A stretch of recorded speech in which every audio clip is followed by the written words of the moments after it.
তারিখ সকাল 11টার মধ্যে যারা উপযুক্ত হয়েছেন 1,45,00,000 প্রত্যেকের অ্যাকাউন্টে অর্থ এসে যাবে।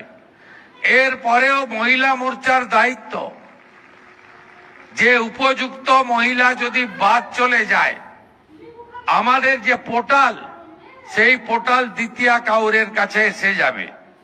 সেখানে আমাদের মহিলা মোর্চার কর্মীরা প্রত্যেকটা মা বোন দিদির কাছে গিয়ে আপনারা 10ই জুলাই 2026 পর্যন্ত আবেদনকারীদের মধ্যে উপযুক্ত কেউ যদি বঞ্চিত হয়, আবার নতুন ফর্ম ফিল আপ করতে হবে না, শুধু ফর্মের নম্বর, অ্যাকাউন্ট নম্বর দিয়ে অভিযোগটা নথিভুক্ত করবেন।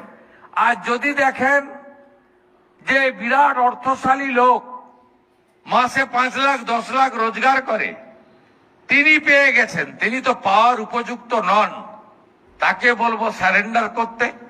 আর যদি এমন অনুপযুক্ত লোক পেয়ে থাকে, সে তথ্যটাও সরকারের চোখ হিসেবে আপনারা ওই পোর্টালে বলে দিবেন অমুক ব্যক্তি স্থায়ী সরকারি, কেন্দ্রীয় সরকার বা রাজ্য সরকারের কর্মচারী, তাকে দেওয়া উচিত হয়নি, সেটাও আমরা কারেকশন করে নিতে পারবো।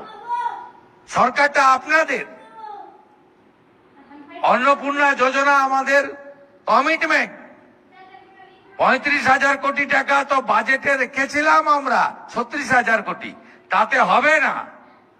আমাদের মার্চ মাস পর্যন্ত আমরা যদি 1,45,00,000 তো উপযুক্ত হয়ে গেছে, আরো 14 লক্ষের ভেরিফিকেশন চলছে, আরো কয়েক লক্ষ বাড়বে।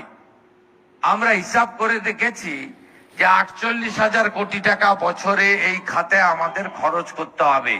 কিন্তু ভারতীয় জনতা পার্টি ভেবে চিন্তে অঙ্গীকার করেছে, সেই অঙ্গীকার পূরণ ভারতীয় জনতা পার্টি করেছে, আগামী দিনেও করবে।